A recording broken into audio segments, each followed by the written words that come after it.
My sister Sarah always had a way of charming everyone. Her smile could light up a room, her laughter was infectious, and her stories, well, they were legendary. For years, I saw her as the golden child, the one who effortlessly navigated life while I, her older brother Michael, stumbled through mine. Our family, a close-knit bunch from upstate New York, adored her. Every milestone Sarah achieved was a cause for celebration, and her 10th wedding anniversary was no exception.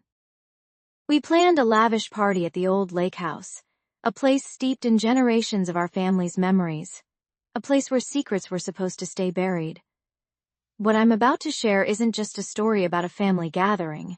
It's about the earth-shattering moment when everything I thought I knew about my sister, about my family, and about truth itself shattered into a million pieces. It's a story of how a single, devastating revelation, whispered by a stranger, ignited a firestorm of resentment, betrayal, and an unyielding obsession for justice. This isn't just a tale of revenge. It's a journey into the darkest corners of human deception, a brutal awakening that left me questioning every memory, every shared laugh, every supposed moment of joy. You see, for decades, I lived in Sarah's shadow, always feeling a pang of jealousy, a quiet bitterness that festered deep inside me. She had the perfect life, the perfect husband, the perfect kids, or so I thought. That night, as the string lights twinkled over the lake and the scent of grilled steak filled the air, the illusion began to crack. I remember seeing Sarah, radiant in her cream-colored dress, clinking glasses with her husband, David, a man I'd always respected, admired even. They looked like the epitome of marital bliss, a picture-perfect couple straight out of a magazine. Little did I know, that picture was about to be violently torn apart. The moment arrived subtly, almost innocently. A woman I'd never seen before, her face etched with a strange mix of sorrow and defiance, approached me. She was a distant cousin, or so she claimed, from our mother's side, someone who rarely attended family events. Her eyes, however, held a knowing glint that sent a shiver down my spine. She asked me if I truly knew my sister. The question hung in the air, heavy and unsettling, a prelude to the storm that was brewing. I brushed it off, of course. Who wouldn't know their own sister? I'd known Sarah since she was born. We shared a childhood, secrets, dreams. We were family. But then she leaned in, her voice barely a whisper, yet it echoed like thunder in my ears.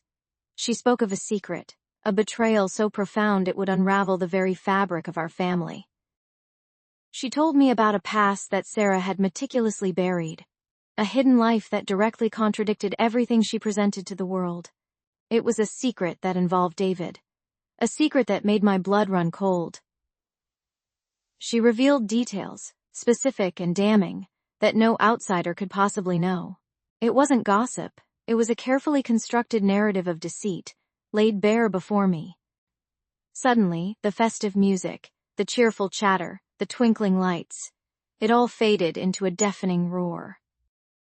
My heart hammered against my ribs, a frantic drumbeat of disbelief and burgeoning rage. The resentment I'd always harbored toward Sarah, a dull ache I'd learned to live with, transformed into a searing fire. It wasn't just about her perceived perfection anymore.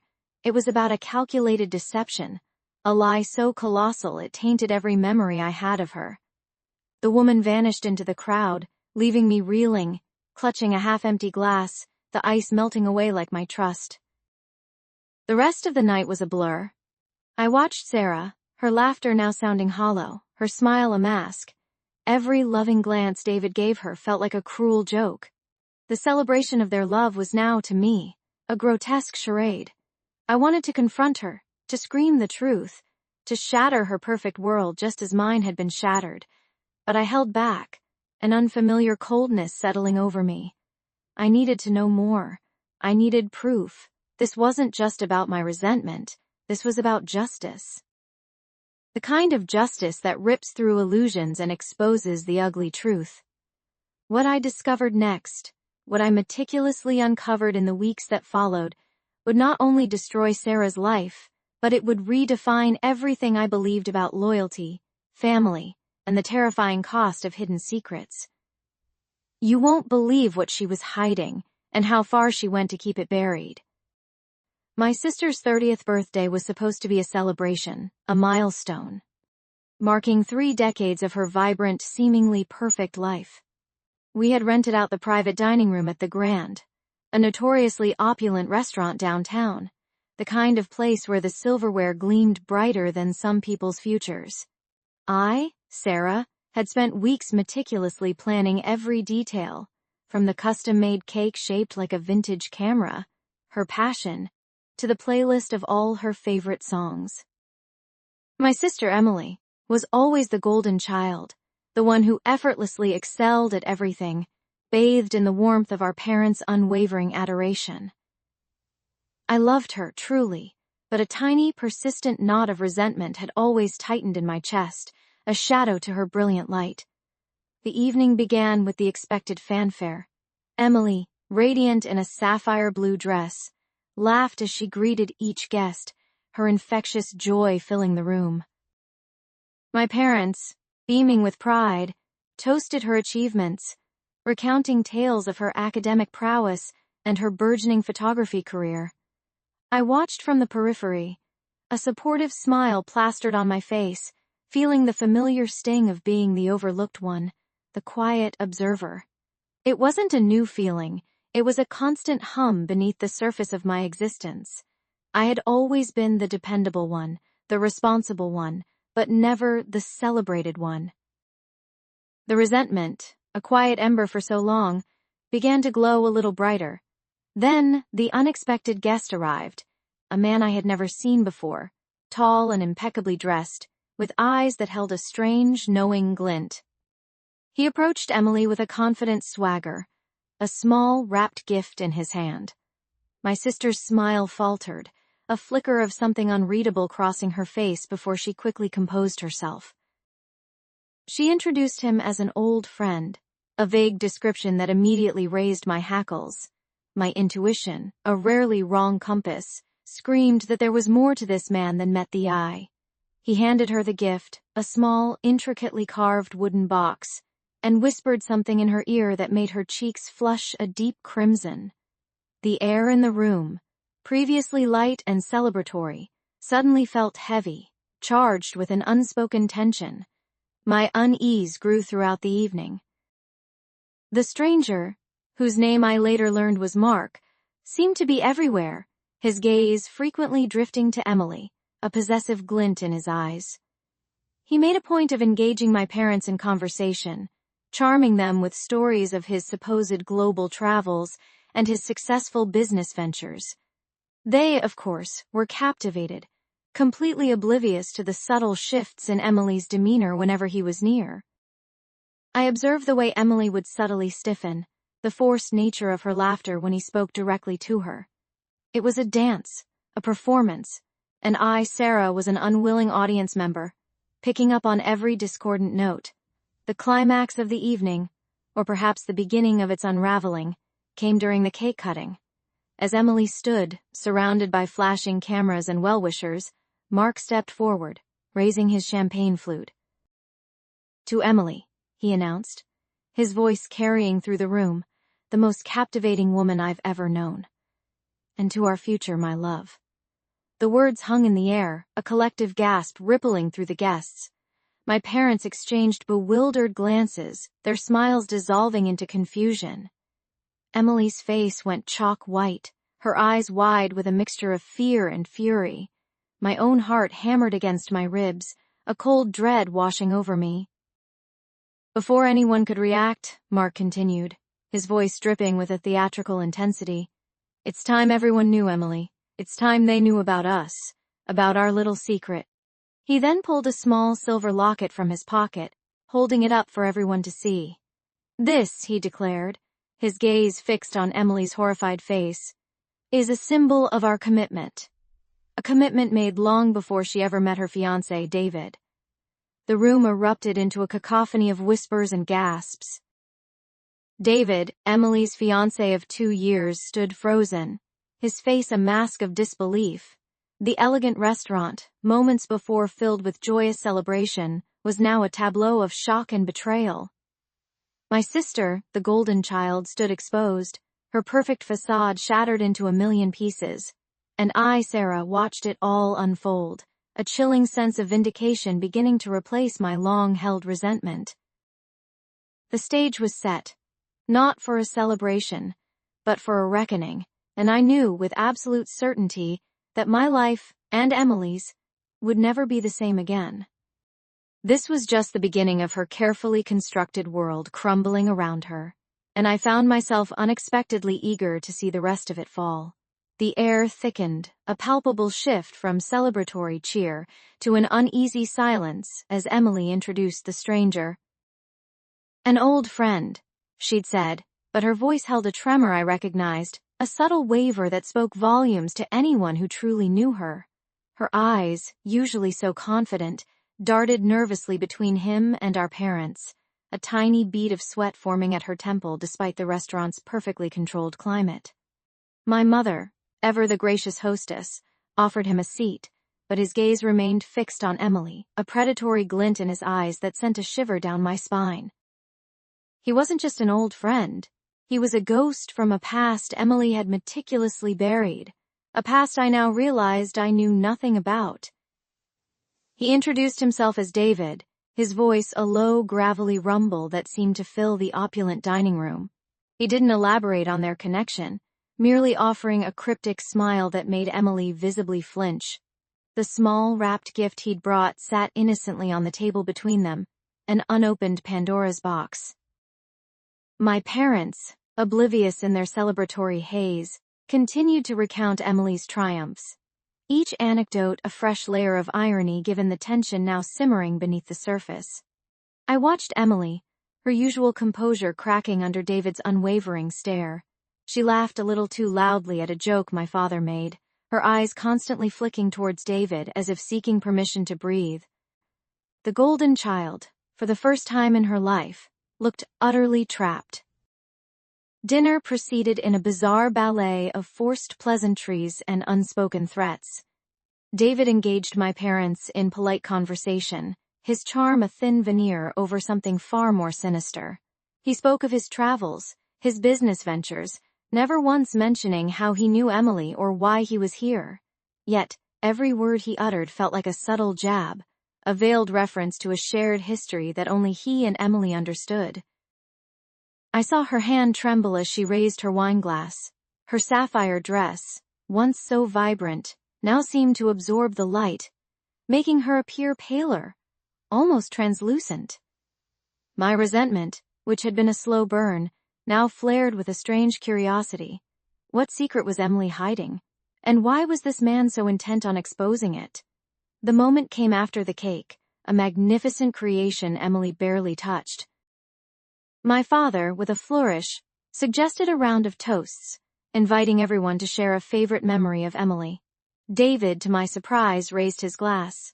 "I have a memory," he announced, his voice cutting through the polite chatter. Emily's face went ashen. My mother chuckled nervously. "Oh, David, don't embarrass her too much." But David's smile held no humor. "Not embarrassing at all," he said, his eyes locking onto Emily's. "Just a little story about Emily's entrepreneurial spirit." He began to speak, his words carefully chosen, each one a perfectly placed stone in a path leading directly to Emily's carefully constructed facade. He spoke of a time years ago, before she became the celebrated photographer, before she met her fiancé, before she became the Emily everyone knew. He talked about a small, struggling photography studio she'd owned, a studio that was mysteriously bought out by a larger corporation right before it was about to go under.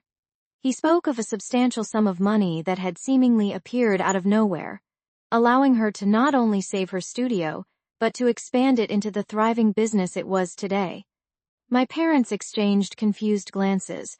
This was not the narrative they knew. Emily had always claimed her success was due to her talent and hard work, a slow, organic growth. David, however, painted a different picture, a picture of desperation and a quick, unethical solution. He described how the larger corporation had, in fact, been a front for a less than reputable investment group, a group known for predatory acquisitions and shady dealings. He hinted at contracts signed under duress, at intellectual property stolen, at lives ruined. My heart pounded in my chest. This wasn't just an old friend. This was an accuser, and Emily was his target. Emily, who had been a statue throughout David's monologue, finally found her voice. "David, what are you talking about?" she stammered, her voice thin and reedy. "You're mistaken. That's not what happened." But her eyes betrayed her, a desperate plea for him to stop, to retract his words. My father, sensing the shift in atmosphere, interjected, Now, David, let's not spoil Emily's special night with old business tales." But it was too late. The seed of doubt had been planted, watered by David's calm, unwavering delivery. David merely smiled, a chilling, triumphant expression. "Oh, I assure you, Mr. Thompson, I am not mistaken. I was there. I witnessed it all. In fact," he paused, his gaze sweeping across the stunned faces at the table, "I was the one who facilitated the deal. I was the one who helped Emily make her choice." He picked up the small, wrapped gift, slowly tearing away the paper. Inside lay a framed photograph, an old faded image of Emily, much younger, standing next to a man I didn't recognize, outside a building with a sign that read, Apex Investments. The man in the photograph, I realized with a sickening jolt, was David. The silence that followed was deafening, punctuated only by the clinking of cutlery from other tables. My mother gasped, her hand flying to her mouth. My father's jovial expression had vanished, replaced by a mask of disbelief and anger. Emily, her face a mask of horror, stared at the photograph, then at David, then at her fiancé, who looked utterly bewildered. This wasn't just a secret, it was a betrayal, a foundational lie that threatened to unravel everything she had built. The air crackled with unspoken accusations, and I, for the first time, felt a strange sense of power. The golden child's pedestal was crumbling, and I was watching it all unfold, a chilling sense of vindication beginning to replace my long-held resentment. The stage was set, not for a celebration, but for a reckoning, and I knew, with absolute certainty, that my life, and Emily's, would never be the same again. This was just the beginning of her carefully constructed world crumbling around her, and I found myself unexpectedly eager to see the rest of it fall. The arrival of this mystery man, this old friend, shattered the carefully constructed facade of Emily's perfect life, and I felt a strange, almost exhilarating shift in the air. The joyous atmosphere of the birthday party, once so vibrant, now hummed with an undercurrent of unease. Emily, usually so composed, kept glancing at him, a nervous tremor in her usually steady hand as she accepted the small, elegantly wrapped gift he presented. It wasn't the gift itself that held my attention, but the way her eyes darted from the package to his face, a silent, desperate plea passing between them.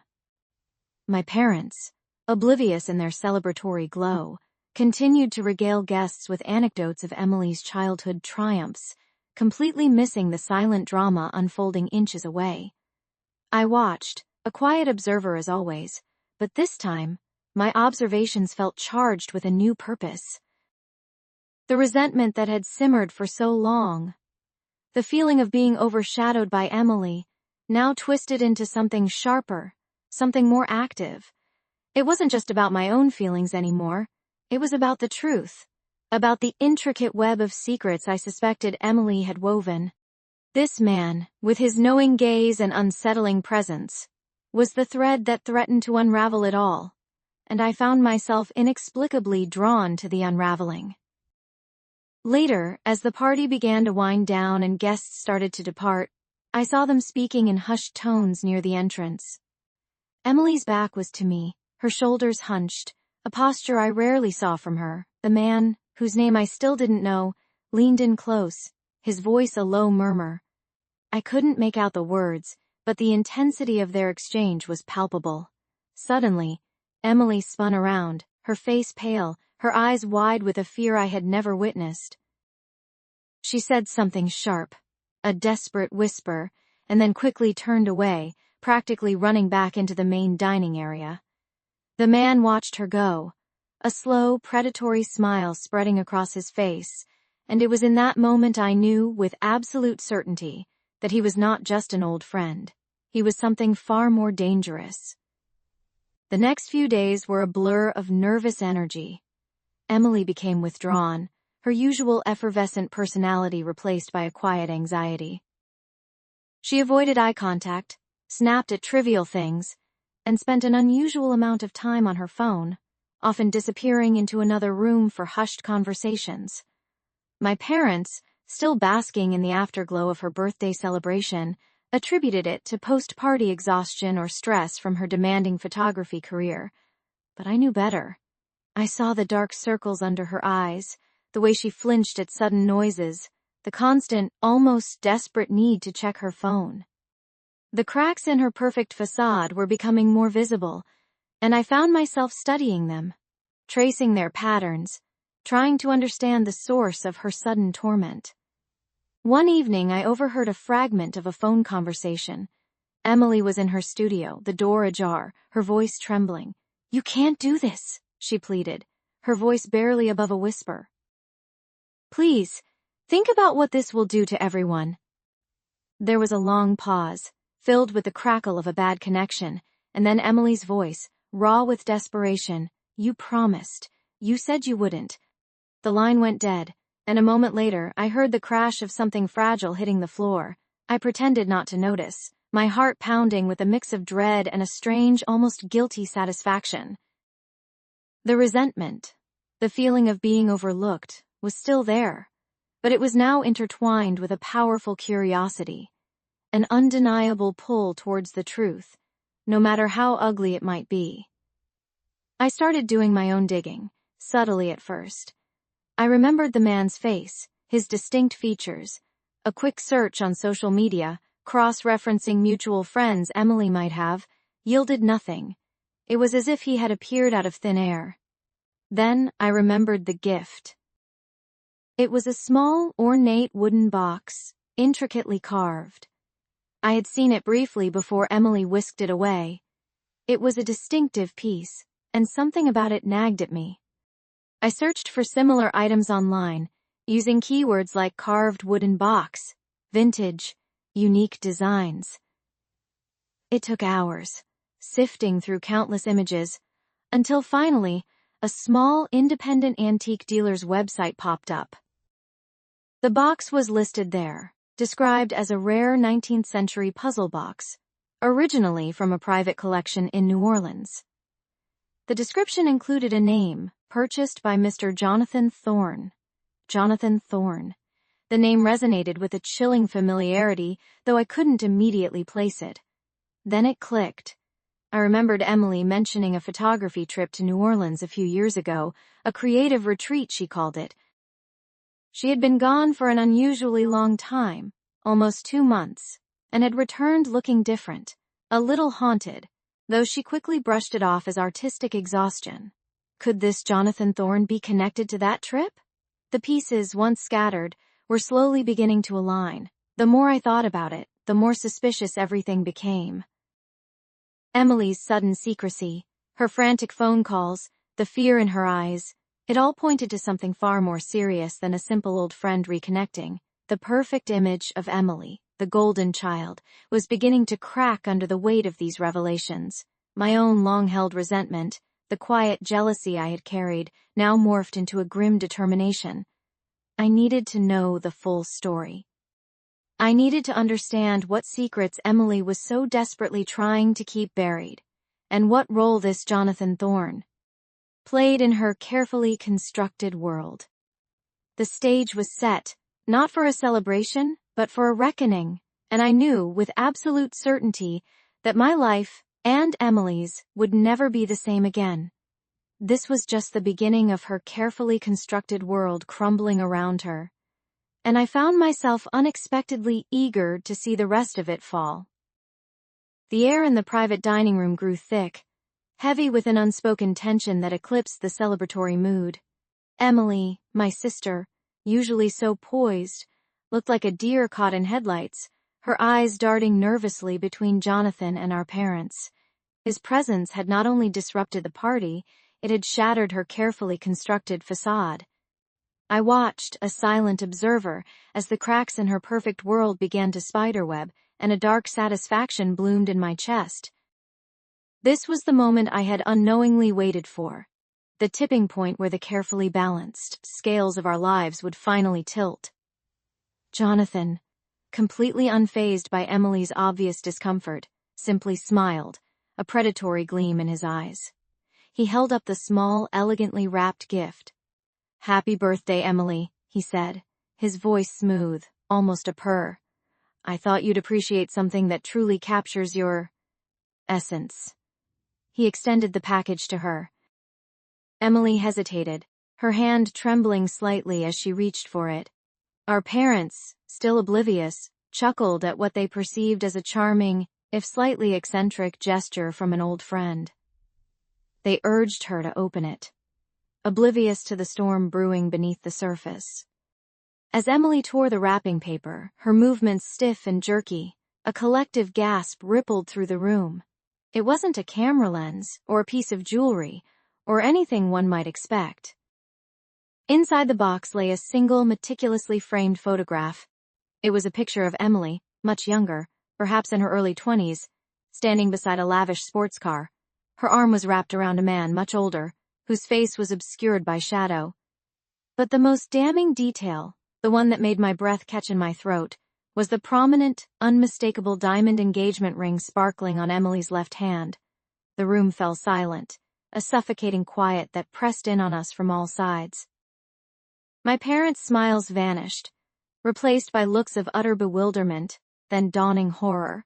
My mother's hand flew to her mouth, her eyes wide with disbelief. My father's face, usually so jovial, hardened into a mask of stone. Emily, her face ashen, stared at the photograph as if it were a venomous snake, her perfect world crumbling around her in an instant. The carefully orchestrated image of the successful, single-career woman, the golden child, dissolved into dust. Jonathan's voice cut through the silence, sharp and clear. "You see, Emily and I were engaged once," he announced, his gaze sweeping across the stunned faces of our guests. "A secret engagement, of course. My family had certain expectations. And Emily, well, Emily had her own ambitions." He paused, letting his words hang in the air, each one a hammer blow to Emily's carefully constructed reality. She was quite adept at keeping secrets, wasn't she? Especially when those secrets might interfere with her climb up the social ladder. A wave of murmurs erupted, hushed whispers that quickly grew in volume. Emily finally found her voice, a desperate, strangled sound. "Jonathan, stop! You don't understand!" she pleaded, her eyes filled with a mixture of terror and fury. She looked utterly exposed, her vulnerability a stark contrast to the radiant persona she had maintained just moments before. The golden child, stripped bare. Jonathan merely chuckled, a cold, humorless sound. "Oh, I understand perfectly, Emily. I understand that you walked away from our engagement, from everything we had, because a wealthier, more suitable prospect came along. You chose ambition over loyalty, didn't you?" He turned to our parents, his expression one of mock sympathy. "She's a master of reinvention, your daughter. Always has been." She just left out a few inconvenient details from her past. My mother, tears welling in her eyes, finally spoke, her voice trembling. "Emily, is this true? An engagement?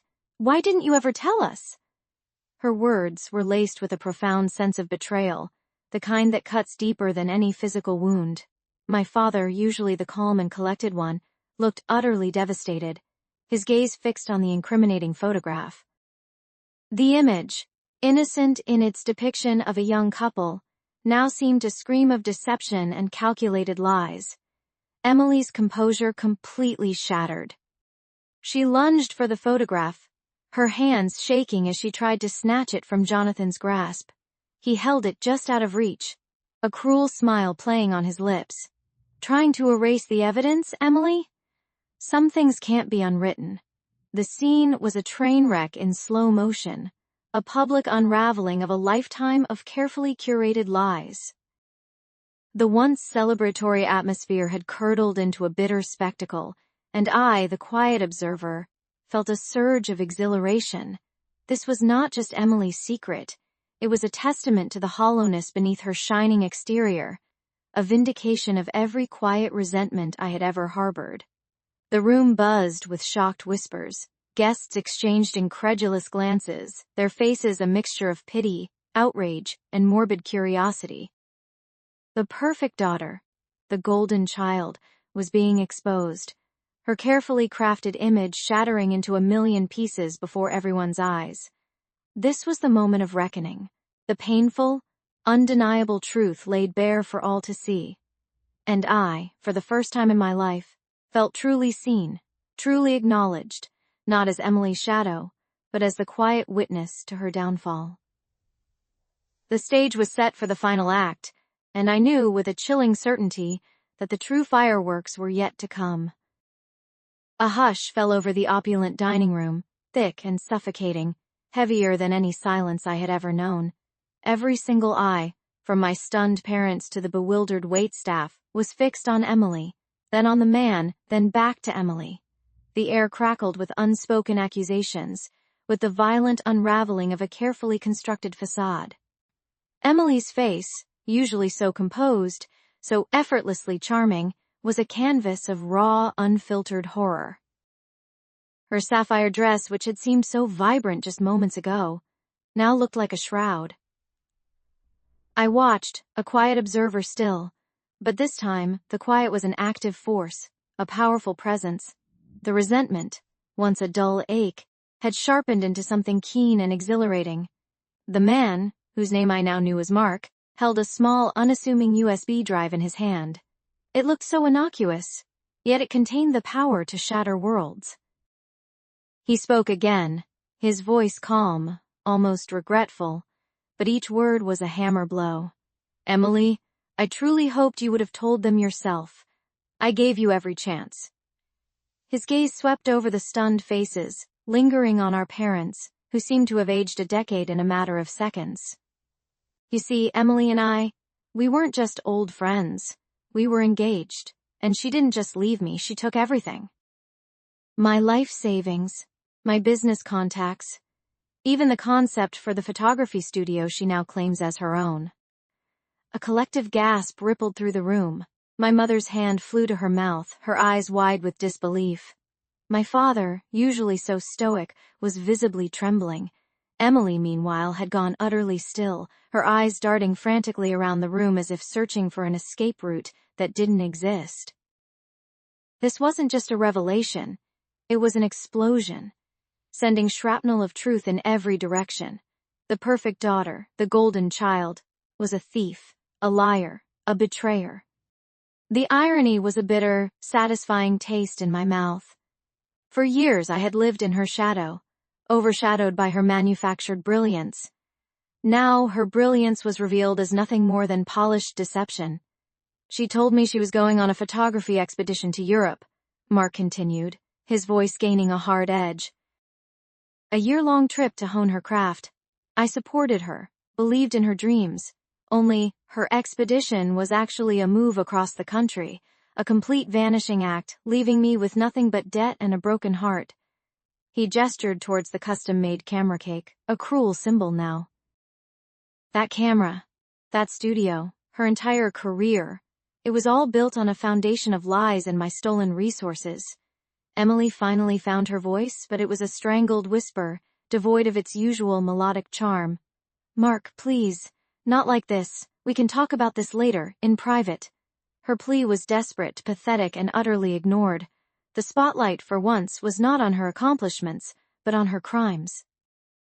I saw the desperate glint in her eyes, the raw fear that replaced her usual confident sparkle. It was a look I had never seen on her before, and a part of me, the part that had harbored years of silent resentment, reveled in it. My father, his voice a low growl, finally spoke. "Emily, is this true? Is any of this true?" His gaze was piercing, filled with a betrayal so profound it twisted my gut. Emily stammered, attempting to construct a denial, but the words caught in her throat. The weight of the moment, the sheer audacity of her deception, was crushing her. The air was thick with the stench of shattered illusions. Then, Mark took a step closer, his eyes locked onto Emily's. I have proof, Emily. Bank statements, emails, voicemails, everything. I didn't want to do this, but you left me no choice. You celebrated your success, built on my ruin, without a single glance back. He held up the USB drive. It's all here. Every detail of your elaborate scheme. The silence that followed was deafening, punctuated only by the soft clinking of ice in glasses. Emily's carefully constructed world was crumbling around her, brick by meticulously placed brick. The guests, once jovial, now whispered amongst themselves, their faces a mix of shock and morbid curiosity. This wasn't just a family drama. It was a public execution of a reputation, a brutal dismantling of a beloved image. And I, the quiet sister, the one always in the background, was witnessing the very moment her pedestal shattered. The true fireworks had indeed begun, and they were spectacular, horrifying, and undeniably, irrevocably satisfying. The silence that followed his words was deafening, a thick, suffocating blanket that pressed down on every single person in that room. I watched Emily, her face now a canvas of horror, her sapphire dress suddenly looking less radiant and more like a shroud. The carefully constructed facade, the life she had so meticulously curated, was crumbling before everyone's eyes, reduced to dust by a stranger's casual cruelty. My parents, who had always seen her through rose-tinted glasses, stared at her with a mixture of disbelief and dawning comprehension. Their golden child, their perfect daughter, was a stranger to them, a person whose true colors were now being violently splashed across the pristine white walls of the Grand. My heart hammered against my ribs, a chaotic drum solo of conflicting emotions. There was the undeniable surge of vindication, a bitter triumph that tasted like ash and victory. For so long I had lived in her shadow, dismissed as the less interesting, less accomplished sister. Now, the spotlight, harsh and unforgiving, was firmly on her, exposing every flaw, every lie. Yet, beneath that initial rush, a colder, more unsettling feeling began to take root. This wasn't just about Emily anymore. It was about the unraveling of our entire family, a tapestry woven with carefully guarded secrets and unspoken resentments. Emily finally found her voice, a strangled whisper that barely carried across the stunned silence. She tried to deny it, of course, a desperate, flailing attempt to salvage what little dignity she had left. Her words were weak, unconvincing, like a poorly rehearsed play. The man, whose name I still didn't know, simply raised an eyebrow, a sardonic smirk playing on his lips. He didn't need to say anything more. The truth, ugly and undeniable, hung in the air, thick with the scent of expensive perfume and shattered illusions. He had laid bare a betrayal so profound, so calculated, that it left everyone gasping for breath. My father, usually so composed, so stoic, rose from his seat, his face a mask of furious confusion. His eyes, usually filled with adoration when they landed on Emily, were now piercing, accusing. He demanded answers, his voice trembling with a raw emotion I had rarely witnessed. My mother, tears streaming down her face, simply clutched her chest, her perfect world collapsing around her. The anniversary celebration, meant to honor Emily, had become her public reckoning. I watched it all, an observer yet again, but this time, the dynamic had shifted. I wasn't in her shadow. I was simply there, witnessing the aftermath of a hurricane she herself had conjured. The satisfaction, while still present, was now tinged with a strange sadness. This wasn't the way I had envisioned justice, not this brutal public dismantling. But then again, I hadn't truly envisioned it at all. My resentment had festered in the dark, a quiet poison, and now it had erupted, indiscriminately destroying everything in its path. The man, having delivered his devastating blow, simply nodded, a strange mix of regret and finality in his gaze. He offered a curt apology for disrupting the evening, though his eyes betrayed no true remorse. He had done what he came to do, and with a final lingering look at Emily, he turned and walked out of the room, leaving behind a wreckage of shattered trust and broken hearts. His departure was almost poetic, a ghost leaving the scene of his own haunting. Emily was left alone in the epicenter of the storm, her perfect world in ruins. Her tears flowed freely now, not the elegant, controlled tears of a wronged woman, but the raw, guttural sobs of someone who had lost everything. Her carefully constructed image, her golden child status, her parents' unwavering belief in her, all gone. The silence was broken only by her cries and my mother's heartbroken whimpers. I finally moved, a slow, deliberate step towards her. The path felt heavy, laden with years of unspoken words, of slights and perceived injustices. My initial desire for revenge had been fulfilled, but the taste was unexpectedly hollow. This wasn't the triumphant moment I had secretly craved. It was messy, painful, and deeply unsettling. I stood before her, not with anger but with a strange, weary empathy. Her eyes, red and swollen, met mine. In them I saw not just shame and despair, but a flicker of something else, a raw, unadulterated fear. It was the fear of a person who had always been protected, always adored, suddenly facing the harsh realities of a world that no longer saw her as perfect. "Emily," I said, my voice surprisingly steady. The sound of her name, spoken by me in that moment, seemed to pierce through her despair. She flinched, as if expecting an accusation, a final blow, but I offered none. "What now?" I asked, the question hanging in the air, heavy with implication. It wasn't a question demanding an answer from her, but rather a reflection of the uncertain future that lay before all of us. The resolution wasn't a clean, satisfying ending, but a complex, bittersweet beginning. The truth had been revealed, the secrets laid bare, but the healing, the rebuilding, that was a much longer, more arduous journey. And I, the quiet sister, was now inextricably linked to it all. The silence that followed my pronouncement was deafening, a thick, suffocating blanket that pressed in on everyone.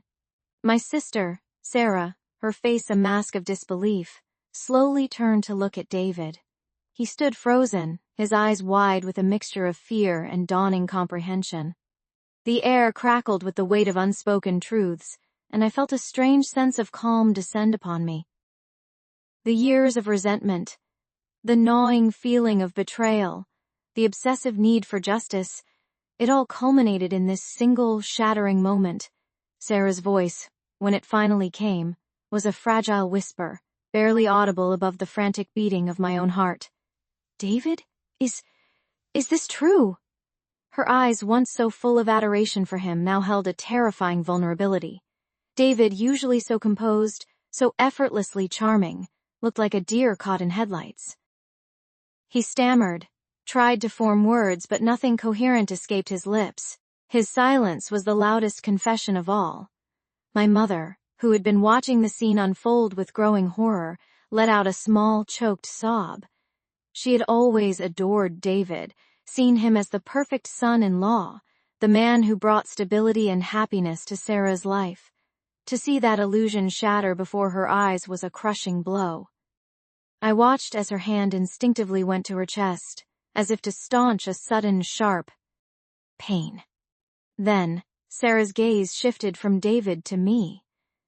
There was no anger, no accusation, only a profound sadness that pierced me to my core. "Emily," she whispered, her voice cracking. "How could you?" It wasn't the question I expected, but it was the one that truly stung. In her eyes, I wasn't the bearer of truth, but the destroyer of her world. A wave of doubt washed over me. Had I gone too far? Had the pursuit of justice blinded me to the collateral damage? But then I remembered the countless nights I'd spent replaying their conversations, the casual cruelty in David's voice, the way he'd manipulated Sarah's trust. I remembered the pain in my father's eyes when he'd first told me about David's past, the quiet desperation in his voice as he begged me to protect Sarah. My resolve hardened. This wasn't about destroying Sarah's happiness. It was about preventing a lifetime of heartache. David, finally finding his voice, launched into a desperate plea, a torrent of excuses and denials. He tried to paint me as a jealous sister, a bitter woman trying to ruin their perfect life. But his words rang hollow, lacking the conviction of truth. The stranger, the one who had inadvertently set this whole thing in motion, stepped forward, a quiet dignity about her. She spoke calmly, clearly, corroborating every detail I had revealed. Her voice was a steadying force against David's frantic lies, a stark contrast that highlighted his deceit. The room erupted. Arguments, tears, accusations. It was a maelstrom of raw emotion. Sarah, her face streaked with tears, finally confronted David, her voice shaking with a mixture of rage and profound hurt. The perfect facade of their marriage crumbled before our eyes, exposing the rot beneath. I watched, a silent observer, as the consequences of David's actions unfolded. In the days and weeks that followed, the dust slowly settled, leaving behind a landscape irrevocably altered. Sarah, though heartbroken, found a strength I hadn't known she possessed. She confronted the truth, painful as it was, and began the arduous process of rebuilding her life. My relationship with her was strained, fractured by the explosive revelation, but there was a flicker of understanding in her eyes, a recognition that perhaps, in my own flawed way, I had tried to protect her. The closure I had so desperately sought arrived, but it was not the triumphant vindication I had imagined. It was bittersweet, tinged with the pain of shattered illusions and broken trust. David disappeared from our lives, his carefully constructed world having imploded. I learned that justice, while necessary, often comes at a cost, leaving scars that may never fully heal. Yet, as I looked at Sarah, slowly piecing herself back together, I knew that some wounds, though deep, can eventually mend, and from the ashes of betrayal, a new, stronger foundation can be built. The weight of resentment lifted, replaced by a quiet sense of peace, a peace earned through the arduous journey of truth.